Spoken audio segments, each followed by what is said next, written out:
Hello, my name is Julie Hall, and I'd like to welcome you to our segment on veterans. One of the things we're attempting to do here is to capture some of the experiences, the real life experiences that veterans go through. And we want to thank the Norton media for putting this on and helping us support that. So today with me, I have a special guest. His name is Paul Jacques, and Paul's going to tell us a little bit about himself, what he does now, and tell us a little bit about his career. So Paul, if you would. Well, thank you, Julie. Thank you, Norton, for having us here today. Where to begin? You know, Right. 48 years old. I grew up in a military family, so military brat. My father was 30-year career active duty in the Air Force, made Chief Master Sergeant. So we moved around a little bit, you know, saw a little bit of the country and the world. After that, after high school, I went into the National Guard, into the Air National Guard as a firefighter. Then I did that for 22 years. Wow.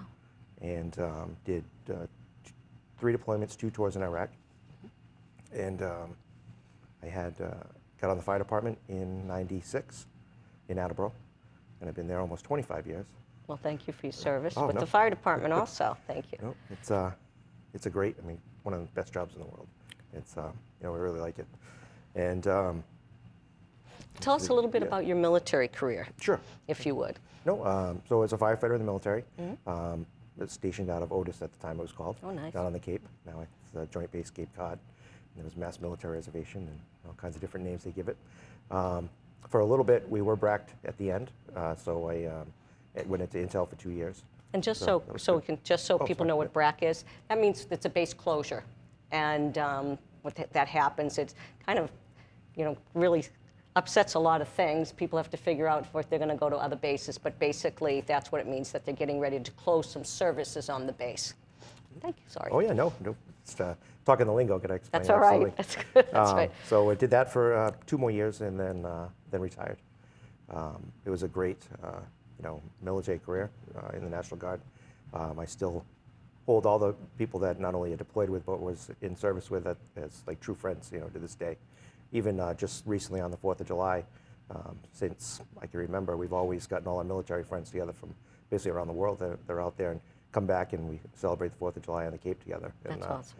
It's always a good time. So it's that kind of friendship, that kind of bond that you build in the military, and carry that over into the fire service as well. And what I hear from a lot of veterans, and I know with myself, that people say that's one of the biggest things about the military is the friends that they make, the camaraderie that they have, and how important that is. And I particularly expect that's important when you deployed. Tell us a little bit about your deployments and some of the things that happen there, and just anything you'd like to say about that. No, sure. The 2 times that I was deployed to Iraq, first time was in Nasiriyah, and second time was in Baghdad. And that camaraderie, that friendship, that dependence on each other is huge. It's really those bonds as well. I mean, still talk to those people daily, and especially with the age of social media, you keep in touch with them. Yeah. So we talk all the time, and those are friendships that last forever.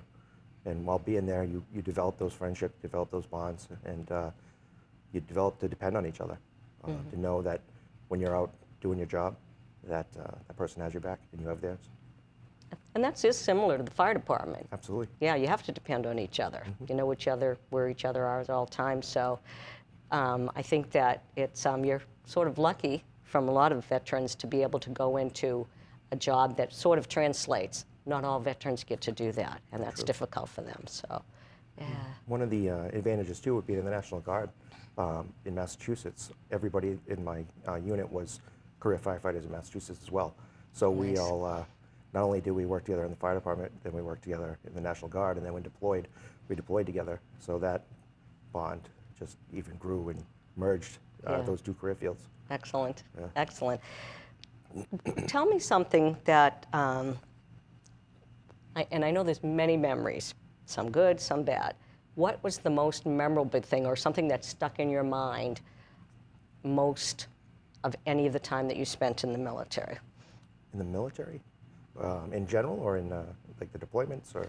It could be at the deployment, it might be You know, that's normally, I think a lot of times, not normally, but a lot of times that people remember certain things that about where they were, how other people around them were different from Americans, those kinds of things. But, you know, I don't want to put anything in your, just what you think was most sticking in your head. Sure, I guess one of the, not to get philosophical, I guess I'd say, but one of the, thoughts that I think about all the time, especially between the two deployments in Iraq, which would have been in 06 and 08, they were two different mindsets.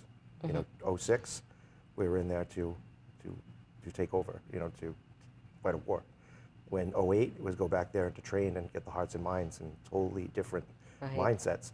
So going from just that short time in between, then going back in 08 thinking it's going to be this way and trying to transition into that other, before you wouldn't even go near any Iraqis, now you're living with them in 08 and you're working with them. And it was quite a transition. But it was, one thing I got out of it that I always wondered was there were really some good people there, there's people like us. You know what I mean? They were, you have your insurgents, you have the bad guys, as they say. But the people that are there, just like us in our country, that just want to live their lives every day, there were really some good people there. And I always think to myself, especially watching the news, being a news junkie that I am, and seeing what's going on over there, and it's happened since then. What happened to those people? And it's probably not good things.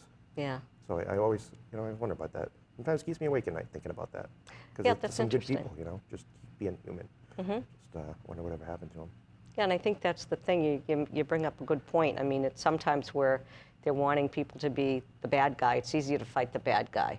And, you have to have horrible experiences and things and thoughts about them. And then the next time, you're supposed to live with them and work with them and trust them. Mm-hmm. And it is interesting that the military mind, and I say military mind, can switch like that and still be able to do it effectively. And I say effectively because it doesn't always happen that way. Sometimes that's why we have PTSD. Oh, sure. Yeah. It's because those kinds of mindsets that we can't cross at different times. And I think that's what causes some of the difficulties sometimes. So. Absolutely. And thankfully, these days, we're finally, compared to last wars, say, or last even civilian jobs, PTSD is becoming a huge thing that we're finally recognizing, getting the help that people need so they can get back to work and have normal lives. And that's really what the goal of it is. And I just think it's a really good thing that we're finally recognizing that stuff. No, that's good.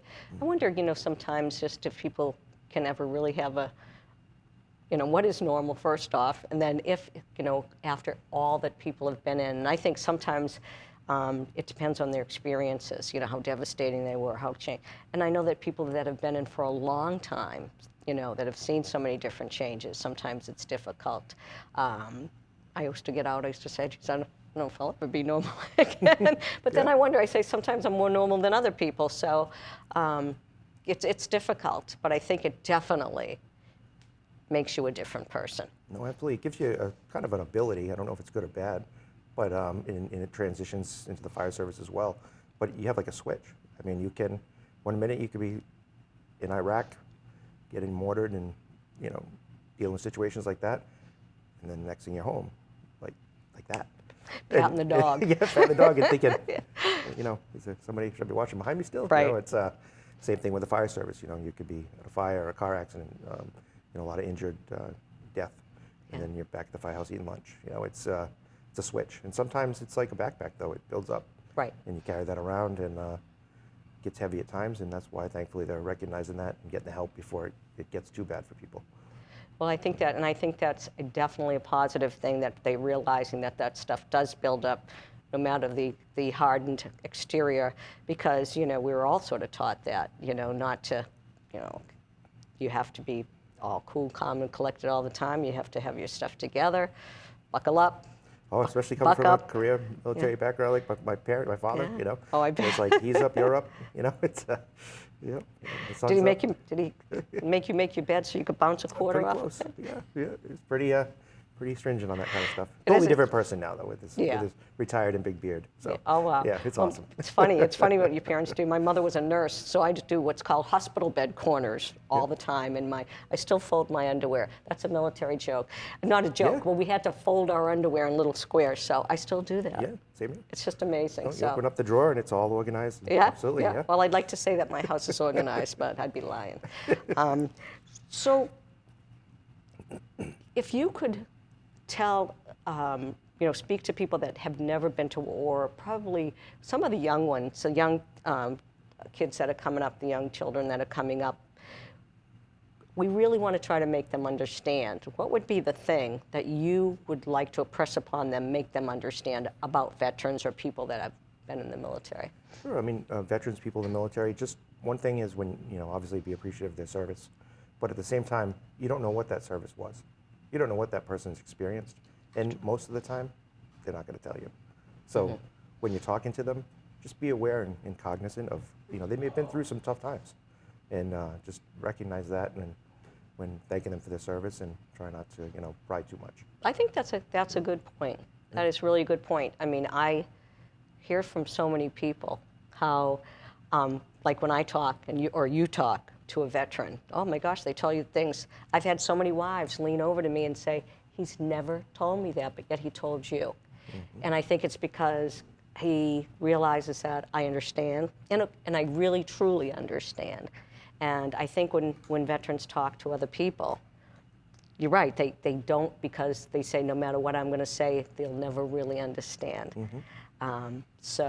I think that's a really good point to let people know. I think, not prying, they'll come up and tell you, and that's one of the reasons we're doing this, is we want you to feel comfortable in a comfortable environment to be able to pass this on. So is there anything else that you'd like to tell us about?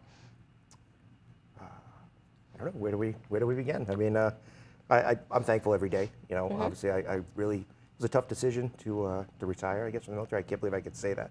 I'm still, like I said, 48 and still have a long way to go. I know. And when I retired, it's been, I think in 2012 I retired. Yeah. So it's even been longer. And to say that I could, have the pink card and be a retiree is, it's an honorable thing, but it's just hard to say that, Sure. actually say that. It's been a great experience. I miss it. I miss the travel aspect of it. I can't say I miss the camaraderie and stuff because I still see it every day. Yeah, right. With those same people, I still talk to them and stuff. I miss the good times we had, and there's some bad times, but the good times made up for that. And it's interesting that you talk about the camaraderie. One of my friends, the first person I met in the military, we have to have these things called day rooms, and I walked into the day room, and this girl was from Iowa. Her name was Ann. She just came up to visit me, and I joined in 1978. I shouldn't tell people that. It's a long time ago. But she and I have been best friends since that time. So you do build those kind of camaraderies, and I think they're very, very important. It's important to be able to pick up the phone and have somebody, or get on Facebook or whatever, that will understand about you. And so I think that's something we have that I think other people would envy if they knew that kind of network that we have. So it's good. So. Yeah, no, and then you can, to get back to what we talked about as far as the PTSD and stuff, that's a huge resource in itself if you have some issues going on and you can talk to those people, your friends that were there with you. And they're probably experiencing the same things and don't even realize it. And so you reach out to them and come to find out, oh, you're having that problem too. And, it even builds a bond closer, but it helps you. And you'd be surprised at, I think that's a good point too. And I know that Paul is very involved with the veterans still, working on we have the moving wall, the Vietnam Veteran Memorial moving wall. I want to make sure I get the whole thing correct. And Paul is also on the steering committee coming to Attleboro the 26th of September. So we'll put hope you don't mind, we put a little plug in for that. We'd love to have everybody come over. I think it's a great opportunity. And just some of these things that Paul's been speaking of, you're going to see some of the veterans there that just come out, sort of hang around. They don't want to be bothered. They don't want to be talked to. But it's going to be a very emotional experience for them just to be there. And I think that's another unusual thing, is those sort of reminders to people. When veterans see those sort of things, it goes deep.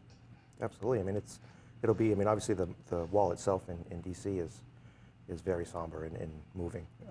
To bring that where people can't go to that and see it, bring it to them, it's going to be like a funeral experience, like a casket, like an honor.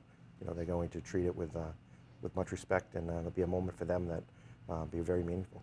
Absolutely. Yes, very meaningful. And for some of these veterans that haven't been around the network that we've been around, are lucky too. And during the time when some of these veterans came home, there wasn't this kind of network, nor did it get promoted. There were times when these, especially the Vietnam veterans that we're talking about this era, they, you know, were spit on. They were not honored in this way. So some of them don't want to talk about it at all. They'll come here to the wall, and you know, there'll be an experience for them to perhaps be able to reconcile. So we also hope for that to happen too during this time. But you know, for people that have not seen this wall, it is very somber. And please come on out and see it. Honor the veterans. Thank them for their service, because I know they deserve it. And Absolutely. any last parting words? No, just thank you for doing things like this and bringing awareness to veterans and the service that they do every day. We appreciate it. Thank you, and we thank you for taking your time out. Oh, thank you. And to be able to expose yourself to this, and I think it's very, very thankful, and people will be thankful for it. So thank you. Thanks. Okay.